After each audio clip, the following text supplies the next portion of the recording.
Mesdames et messieurs, bienvenue à cette nouvelle édition de Liberté Plus Mag. Il s'agit d'une émission spéciale puisque nous allons recevoir un invité aussi spécial, ce monsieur Jean-Claude Kadima, ancien bourgmestre de la commune de Kalamou. Il va faire une mise au point en rapport avec l'actualité et des fake news qui circulent sur la toile.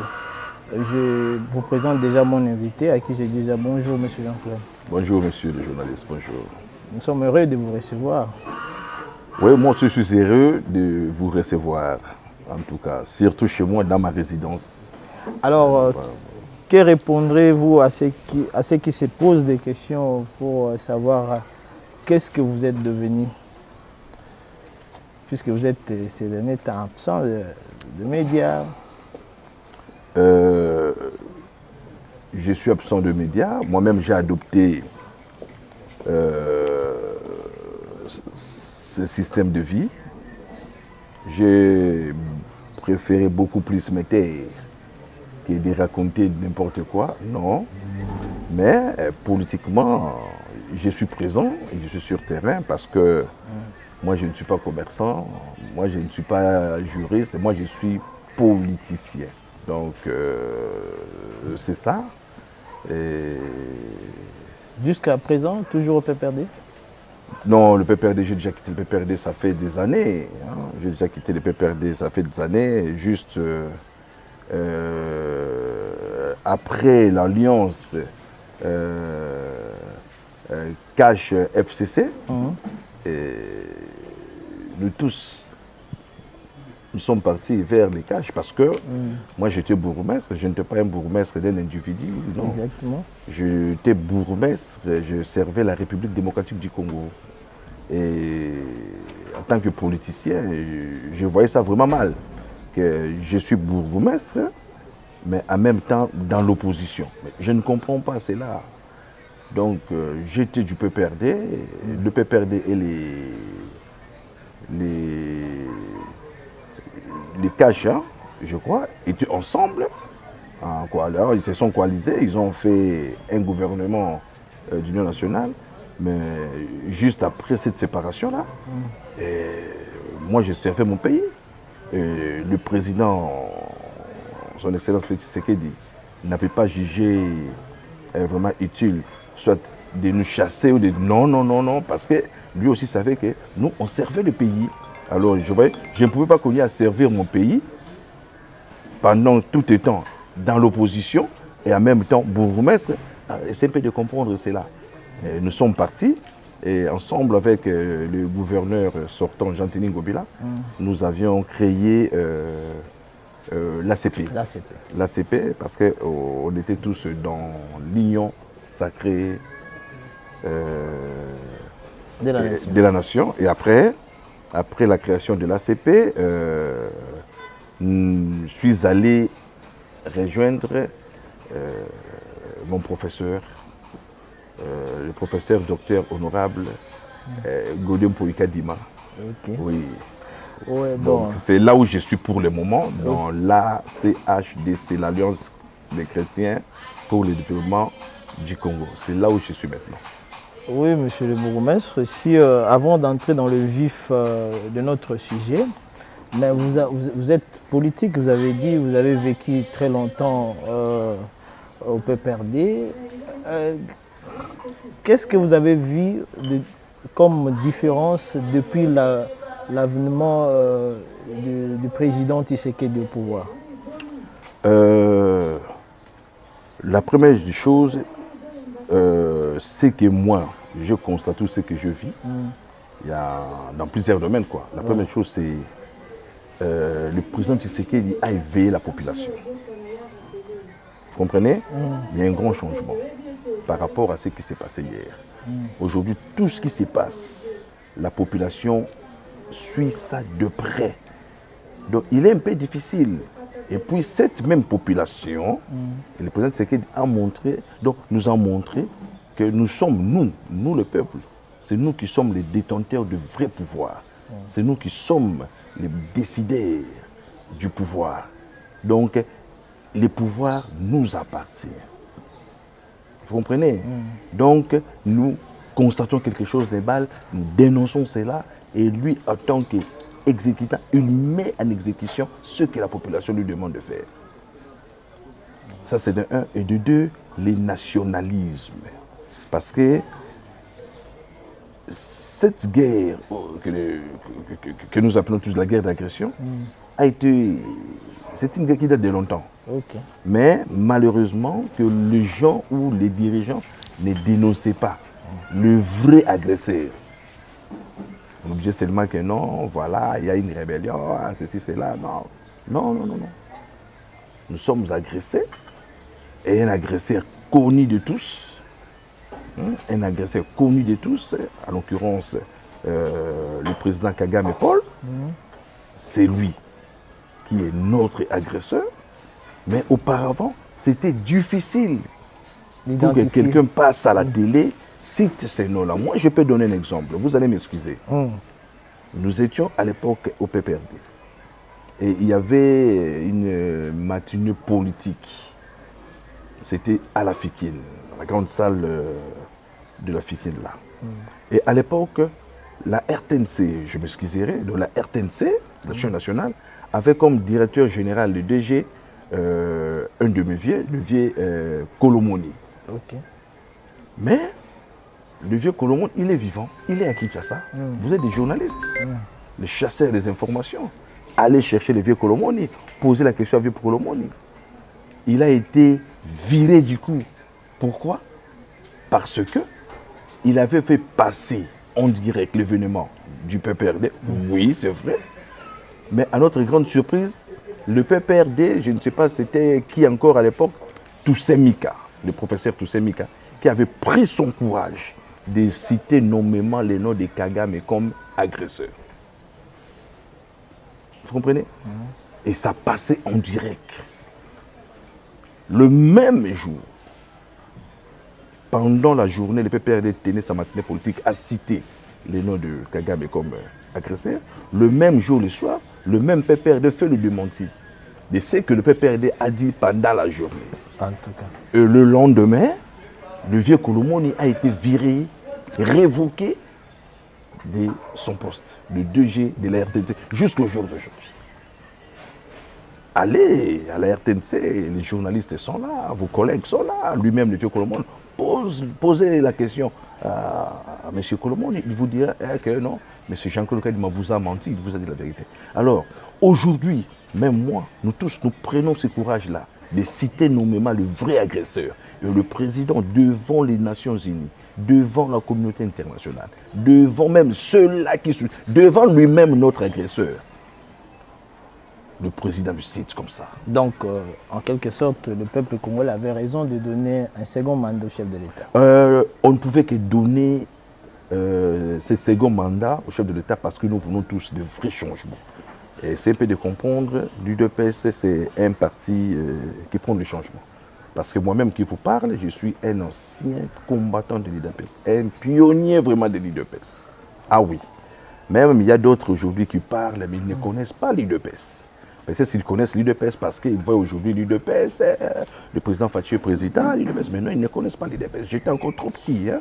Je vous ai dit que j'ai commencé ma politique, j'étais trop petit, vraiment adolescent. Mon papa, mon défunt papa, le papa Kalonji Kadima Timothée, fut un politicien à l'époque. Nous habitions Bandal, sur avenue Soumbi, numéro 71.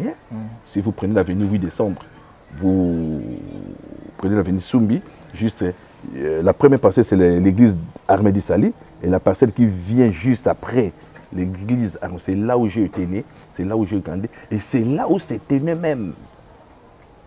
C'est là où c'était même les réunions politiques. À l'époque, l'UDPS n'était pas encore créée, mais les 13 parlementaires se réunissaient pour préparer les interpellations des anciens députés qu'on appelait commissaires du peuple. En tout cas. Oui, avec comme, je crois, président, si ma mémoire est toujours bonne, c'était le fait Papa Ilio à l'époque, je crois, si ma mémoire. Donc, il y avait des généraux, l'ancien, il était DG de Air Zahir, général, j'ai oublié son nom, il était interpellé. Et à cette époque-là, je crois, parmi le député vaillant, il y avait Etienne Tshisekedi Moulumba, il y avait le vieux Anaclé Makanda Chamboui, Ngaloula Joseph, et Ngaloula Pandajila Joseph, les capitaines Chabagi. Donc, ils préparaient maintenant une interpellation. Ils voulaient interpeller Mobutu. Et c'est un peu de comprendre à cette époque-là. Et aujourd'hui, quand vous voyez l'UDPS aujourd'hui géré par Augustin Kabouya, Oui. vous dites quoi? Je dis, les gens comprennent mal Augustin Kabouya parce que parmi ces gens-là, il y a beaucoup qui, normalement, ils ont fait leur adhésion seulement après. Mais ceux-là, qui ont commencé la lutte avec Augustin Kabouya, ils comprennent Augustin Kabouya avec beaucoup de facilité. Moi, je comprends Augustin Kabouya avec facilité. Augustin Kabouya c'est un homme avec un langage franc. Ah, là, il faut dire non, il dit non. Là, il faut dire oui, il dit oui. Donc, et Augustin Kabouya, c'est l'école de feu Etienne Tshisekedi. Ceux qui connaissent Etienne Tshisekedi, mais moi-même, je me disais, mais est-ce que... C'est pertinent ce que vous dites. Mais je vous dis, l'école oui, de Papa Tshisekedi. Je disais, est-ce que vieux au Pinta, à ce moment-là, il y a un problème. Ah oui. Alors, le CG Augustin Kabouya vient de cette école-là. Vous comprenez? Alors, et le président Félix-Antoine Tshisekedi est l'un des élèves de cette école-là. Raison pour laquelle même les autres disent que non, à Augustin Kabouya, tu es président à Kissé. Mais quel Kissé? Pourquoi les gens croient toujours dans Kissé? Quel Kissé? Non, le président comprend avec facilité Augustin Kabouya parce qu'il sait ce qu'Augustin Kabouya, le secrétaire, est en train de faire. Vous voulez c'est que le président change du coup la vision du fait Etienne Tshisekedi pour faire satisfaire les autres là? Non. Il faut appeler le chat par son nom. C'est un chat. Vous êtes la chemise blanche, je vous dis que non, vous avez porté une chemise blanche. Vous voulez que je vous dise que non, votre chemise est noire. Non, ça c'est l'ancienne mentalité. Alors Augustin Kabouya comprend. Et raison pour laquelle même moi aussi, je le comprends avec facilité, parce que je faisais aussi partie de cette école-là. 2 fois breveté dans l'école idéologique de l'UDPS. Première fois, c'était à l'église Saint-Vincent de Paul, la première formation, la formation Vincent Bonquième. C'était à l'église Saint-Vincent de Paul. Ok. Oui. 2 ans après, c'était à l'église Saint-Alphonse de Matete, la formation Etienne Tshisekedi Moulumba. Avec lui-même le professeur Etienne Tshisekedi, je suis 2 fois breveté. Et nous avions eu à implanter en partie, à implanter même ce qu'aujourd'hui ça a changé, on appelle ça la Ligue de jeunes. Mais à l'époque, nous on appelait ça la JUDEPES. La jeunesse de l'Union pour la démocratie et le progrès social. Vous maîtrisez. Et on avait comme président Dr Kimwana. Okay. Actuellement, je crois qu'il doit être dans l'Afrique du Sud, peut-être. Les Remo Kaumbu. Est-ce qu'un jour, on vous reverra encore dans votre ancien parti? Je n'ai jamais fait une déclaration en disant que j'ai quitté l'UDPS. Parce que si je ne suis pas dans l'UDPS, j'allais rester là où j'étais au PPRD. Alors, parlons de l'actualité. Vous avez dit ici que vous avez adopté le silence comme mode de vie, mais vos dictateurs en ont profité pour vous vilipender à travers les réseaux sociaux. On vous accuse d'ailleurs de rallier le mouvement rebelle AFC de Corneille Nangaa. Qu'est-ce que vous dites par rapport à ces sujets? Monsieur le journaliste, vous savez, malheureusement, je n'ai pas avec moi les années, mais ça s'est passé. Une fois comme ça, à l'époque, j'étais encore trop jeune, juste après, je crois, la conférence nationale souveraine.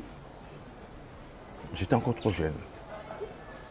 L'UDPS, ou l'Union sacrée de l'opposition radicale, parce que c'était l'USOR, avait organisé une matinée politique à la salle des eaux. Et j'avais préparé, parce que nous étions parmi les jeunes Turcs. Nous étions trop jeunes, mais on nous utilisait par nos aînés. À l'époque, nos aînés étaient les Jacques Batanda, les Olingankoy, les professeurs Kinkela, Vikansi. On les appelait des jeunes Turcs de l'Union sacrée. Et nous étions de petits qu'on utilisait. Petit, moi, je m'appelle Petit, le journée ville, moi, tout le monde a ta voiture de mon côté. Mais mon papa, paix à son âme. Il m'est réveillé à 2h, il dit, il est temps. Allez, bon que nous tombons à Piné. Et à cette époque-là, je me souviens, il y avait une motion. Et la personne qui avait fait la lecture de cette motion-là, c'est Jacques Batata, qui a dû demander au présidium de l'Union sacrée que non, pour chasser Mobutu, nous devons prendre les armes. Et nous étions là pour prendre ces armes-là. Nous étions jeunes. Mais comme on venait d'une école, on était élèves d'une école de formation, et je me souviens ce que le vieux, paix à son âme, le vieux Tshisekedi, Étienne nous avait dit. La vraie arme, vous en avez, mais malheureusement, vous ne l'utilisez pas. Et moi, personnellement, moi j'étais là, je me disais, quelle arme? Je n'ai pas d'arme. Et lui nous disait que vous avez cette arme que vous n'utilisez pas. Hein? Nous allons faire une lutte sans utiliser les armes pour tuer nos propres frères. Nous voulons accéder au pouvoir pour diriger les gens et non pas diriger les morts. Vous comprenez? Et depuis ce jour-là, j'avais compris. Et on a fait la lutte. Et quand Mobutu est parti, j'ai fini par comprendre. Parce que l'UDPS avait déjà balayé la maison. C'est comme si vous voulez faire la fête, quoi. Vous venez, vous trouvez la maison, balayez, tout ça, tout ça. On a déjà placé des chaises. Et vous venez, on vous sert seulement à manger, vous mangez. C'est ça, c'est ce qui s'est passé entre l'UDPS et la FDL. La FDL avait trouvé déjà un terrain bien préparé, bien planifié, avec un peuple bien préparé. Et la FDL est venue, a pris le pouvoir calme, parce qu'elle avait trouvé un peuple déjà bien préparé, sans utiliser les armes, par l'UDPS. Mais vous n'allez pas me dire que l'UDPS manquait de moyens. Non, non, non, non, non. Parce que le premier moyen que l'UDPS avait, c'était les moyens humains, la population. Le premier moyen, c'était les moyens humains, la population. L'UDPS en avait. Vous comprenez? Donc, aujourd'hui, quand les gens me traitent en disant que non, j'ai rejoint Fleuve Congo. De Corneille Nanga. De Corneille Nanga. Il y a des fois, ça me fait rire. Je me dis, ces gens-là ne me connaissent pas. Bon, ce sont les gens des internautes. Hein. Donc, ça peine 2 ou 3, 4 ans, ces gens-là existent. Ils veulent se faire voir. Non. Nous avons mené la lutte sans presse. Et on n'avait que 2 presses à cette époque-là. Il avait la presse audiovisuelle qui était l'OZRT de l'époque. Et la chaîne nationale que le régime Mobutu avait pris en otage. Oui. Et la presse écrite. Et notre presse écrite, c'était la presse rouge. On avait une autre presse écrite avec le vieux Elima. Il y avait Elima, il y avait Salongo, et il y avait paix à son âme, le vieux Moutamba, avec le potentiel. Donc, ce sont là la presse qu'on utilisait. Mais aujourd'hui, tout le monde a son appareil, vous ne savez même pas là où il est, il crée une information, il veut faire le buzz, et puis quand vous lisez, lui gagne de l'argent. Hein. Moi, je suis perdant. Il a sali mon nom, mais lui, il a gagné beaucoup d'argent parce que tout le monde rejoindre Corneille pour aller faire quoi? Je suis politicien, je suis visionnaire. Je suis dans l'Union sacrée parce que je vois là-bas, il y a l'avenir. Je ne peux pas aller m'hasarder dans une aventure. Hein. Il n'y a pas l'avenir. Hein. Retenez ce que je vous dis. Aujourd'hui, nous sommes le 8 mai. Il est 12h23 chez moi. Retenez ça. Retenez cette émission. Gardez cette émission jalousement. Le fleuve Congo, l'alliance du fleuve Congo n'a pas un avenir. Et eux-mêmes ne savent pas ce qu'ils font. Eux-mêmes, comme ils sont là, ils ne savent pas ce qu'ils font. Mais ils disent qu'ils vont venir ici à Kinshasa. Oui, ils vont chacun est libre de dire, chacun est libre de parler. Hein? Tout le monde est libre de rêver. Faire des rêves, c'est un droit légitime à tout et chacun. Chacun est libre de rêver. Vous comprenez? Chacun est libre de rêver. Moi aussi, bon, comme je suis là, je viens de père de ma grande sœur, je peux aussi rêver en disant que donc, je vais enterrer ma grande sœur avec un cercueil de 10 000 $, je vais enterrer ma grande sœur ce jour-là. Mais sur place, je n'ai pas ces moyens-là. Ils vont arriver, ils vont arriver, ils vont arriver. Ils avaient donné 3 jours. Hein? Nous tous, nous lisons. Non, je n'interviens pas, mais j'ai voulu aussi. Hein? On avait donné 3 jours.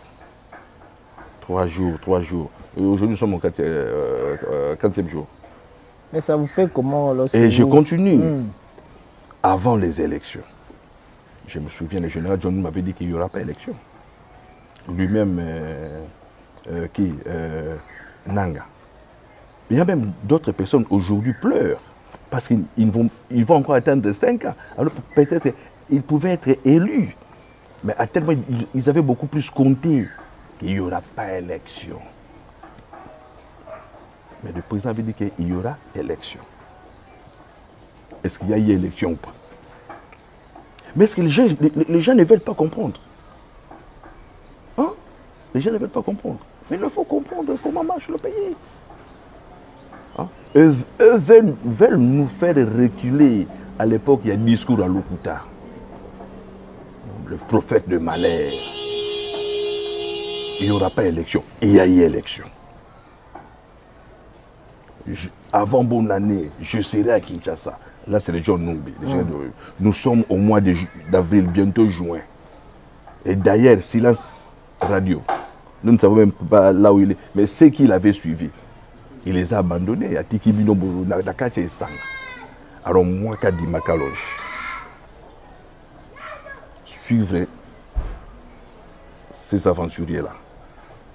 Et demain, je serai. Ça, c'est de 1. De 2. Il y a encore une deuxième raison que je ne peux jamais, je dis bien jamais, parce que je dis je ne peux pas, demain après demain je dis je ne peux jamais garder cette mission. Je ne peux jamais, je pèse bien mes mots, jamais suivre ces gens-là. Je ne vais pas citer les noms parce que c'est faire gratuitement leur publicité. Mais quand je vois d'autres adhérents qui viennent, ça me fait rire. Oui. On se connaît. Nous étions... Et pourtant, vous étiez avec eux. Nous étions avec eux au PPRD. Pendant qu'on était au PPRD, moi, je pesais plus qu'eux. C'est comme si aujourd'hui, vous dites à Fali, Fali quitte ton orchestre pour aller dans un orchestre d'un jeune de Njini et aller devenir son musicien. Ah. Moi-même, je suis la preuve année.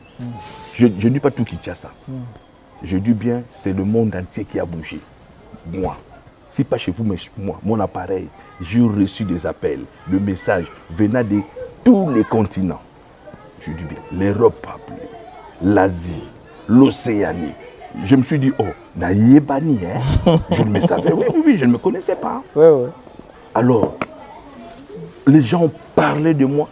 Essaient de comprendre que Moïse Biye, mon frère, mon pasteur Moïse Biye, aura un concert bientôt là. Mais concert Moïse Biye, les gens n'en parlent plus. Les gens parlent de Jean-Claude Kadim. Il m'a dit, je suis plus populaire, plus leader que le Corneille Nanga, que j'ai encore chez lui pour en profiter d'un succès Nangaï. Si j'arrive là-bas, là, je suis président. Ah oui. Et vous voulez m'envoyer là où on va m'étouffer. Par qui? Essaie de comprendre. Et eux-mêmes, non. Je dis à ces gens-là que ce qu'ils ont dit, c'est de la pure farce. C'est du mensonge. Ils ont mal rêvé. Et ils ont aussi mal choisi l'adversaire. Donc Jean-Claude Kadima, je ne peux pas trahir. Donc quand je dis cela, cela veut dire que sur le plan social, familial, la famille Tshisekedi, c'est ma famille. D'accord, M. Jean-Claude Kadima. Mais je ne peux pas trahir ma famille. Si j'ai trahi ma famille, même, nous avons des... Ils sont là. Ils diront que, mais Jean-Claude, qu'est-ce que tu as fait? Qu'est-ce que tu as fait? Qu'est-ce que tu as fait? Qu'est-ce que tu as fait? Donc je ne peux pas, je ne peux jamais, pardon, je ne peux jamais, je pèse mes mots. Il y a aussi le gouvernement qui va sortir bientôt. Il y a une femme à la tête du gouvernement.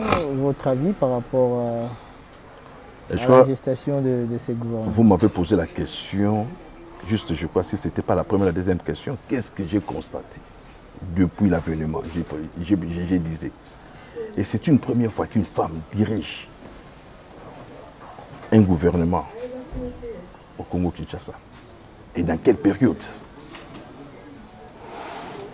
Ceux-là qui disent que Bassi Batonga Mbokate, mais ils seront confondus. Parce que nous, les Mibali, nous avions à diriger, Et maintenant, le président a compris. C'est là où je dis que Fachi, c'est un fils de promesses. C'est pas pour rien, il était à tout moment à côté de son père. Beaucoup de gens, peut-être, même nos frères qui sont ensemble avec nous, peut-être, vous voyez, il y a une photo, hein, souvent qui circule, le président Félix Antoine Tshisekedi à l'aéroport, c'était à sa vingtaine. Avec des sangs, beaucoup de gens ne connaissent pas l'histoire. Qu'est-ce qui s'était passé ces jours-là? Parce que moi, je connais. Nous étions dans l'Union sacrée. L'Union sacrée, normalement, devrait organiser un grand meeting au stade Tata Raphaël.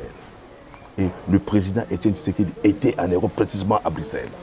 Et il devrait prendre son avion 24 heures avant pour atterrir à Kinshasa. Parce que le stade était archi-gros. Donc, les régimes de l'époque avaient négocié avec les services de sécurité belges pour empêcher à ce que les Sphinx, donc, qu'Etienne Tshisekedi ne prenne pas l'avion, qu'il rate l'avion. Ah, c'était comme ça. Ah oui, et c'est là va décourager la population. Et eux viendront prendre les images en disant que non, bah, ça les fiasco. Mais voilà comment Dieu confond les gens. Okay. Et cela a énervé. Et Fachi, en tant que combattant, fils d'un grand combattant, raison pour laquelle. Mais quand les autres voient ce que je vous dis, je crois que vous avez la facilité de rencontrer les chefs de l'État, allez lui poser cette question-là. Vous dites que c'est Jean-Claude, c'est moi qui ai dit ça. Qu'ils vous disent que non, c'est faux. Mais quand les autres voient cette photo, ils disent « Ah, Fachi, non, c'était pour libérer son père de façon que son père prenne l'avion. On l'attendait ici à Kinshasa. » Et comme ils ont fini par comprendre que non, il y avait une manœuvre des services aéroportuaires belges qui voulait l'empêcher. Et il était aussi empêché, parce que ce jour-là, il n'était pas venu à Kinshasa. Et enfin, ils se sont rebellés. Et à cette époque-là, faire ce que Fachi a osé faire là-bas, il faut être Fachi. Donc, c'est la raison pour laquelle je vous dis que non. C'est un enfant et un fils de promesse. Vous croyez que ce gouvernement va relever les défis? Avec la volonté de Dieu et avec la volonté de la population, moi je crois. Parce que nous avons beaucoup... on nous a fait souffrir. Hein, vous voyez, ce qui se passe actuellement, c'est la douleur d'enfantement. Bientôt, moi, je vais maman Zobota.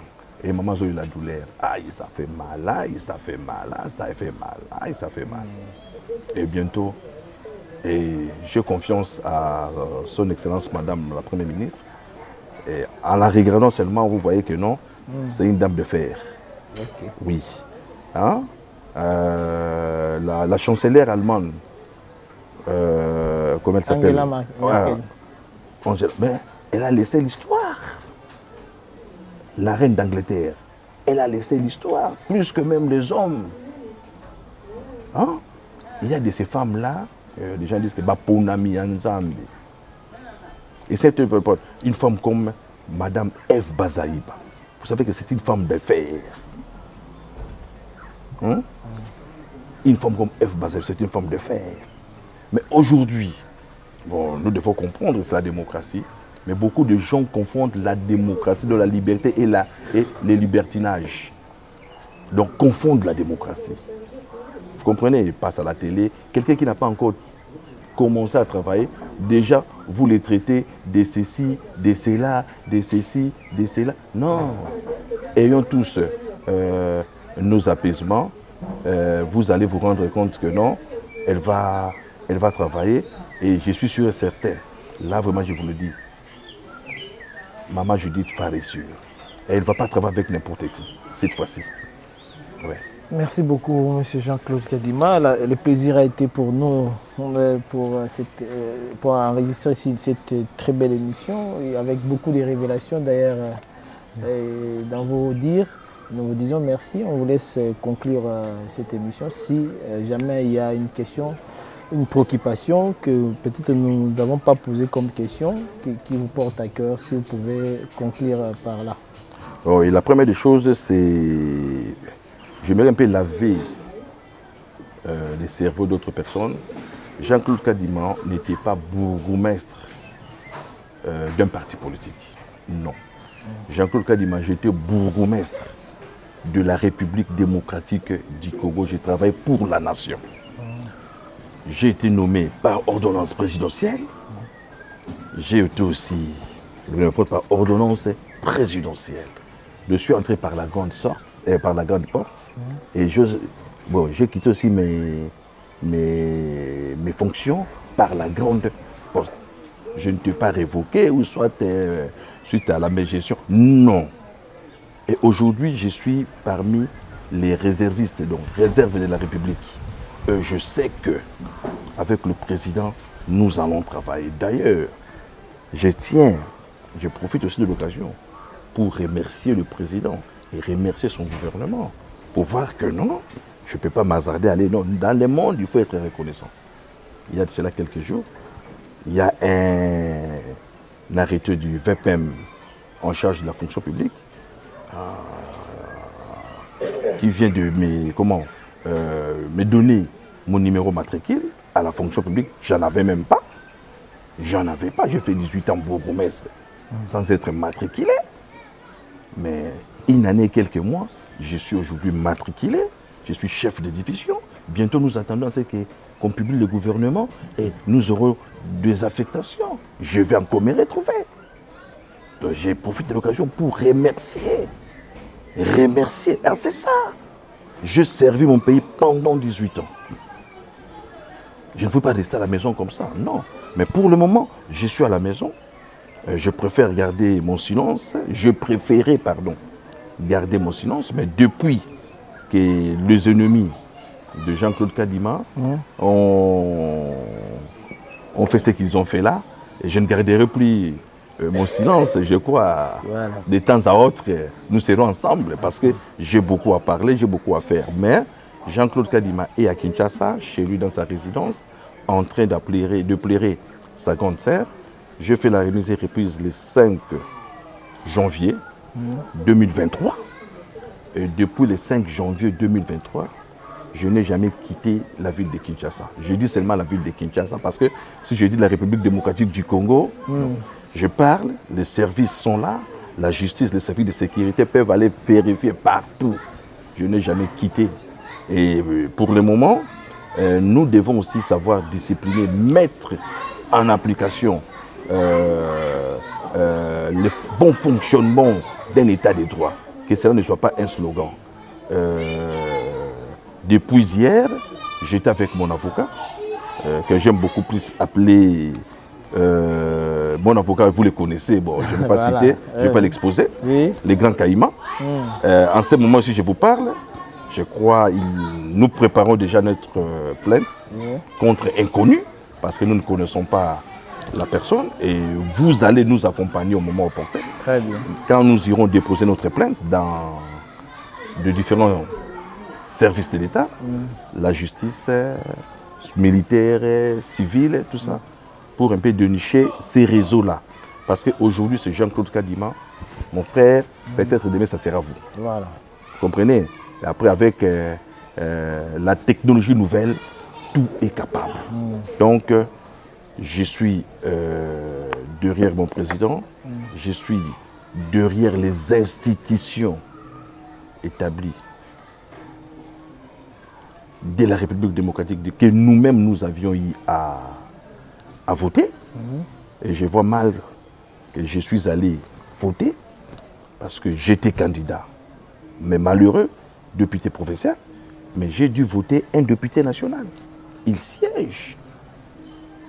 Le professeur Godin Proïs, c'est ma voix. J'ai dû voter un président. C'est Félix Antoine Tshisekedi. J'ai dû voter un conseiller communal. Vous comprenez? Et aujourd'hui, me rebeller contre ma propre volonté, mes propres voix, je serai puni. Donc, je suis à Kinshasa. Ceux qui veulent me voir, ça sera aussi une occasion pour venir m'assister, m'accompagner. Surtout que vous êtes en ce moment de deuil. De deuil. Je suis sur 5e rue, numéro 13, au quartier Kimbangu, 1, commune de Kalamo. Donc c'est là où je suis. Ceux qui me connaissent peuvent témoigner. Toute la famille est là. Encore une fois, merci. Vous avez fait le déplacement. Vraiment, que Dieu vous bénisse. Vous avez montré que vous êtes une chaîne des nationalistes. Et moi, je suis un vrai nationaliste et un vrai républicain. Merci. Encore une fois, merci beaucoup. Mesdames et messieurs, cette émission est finie. On se retrouve à la prochaine. Merci. Merci.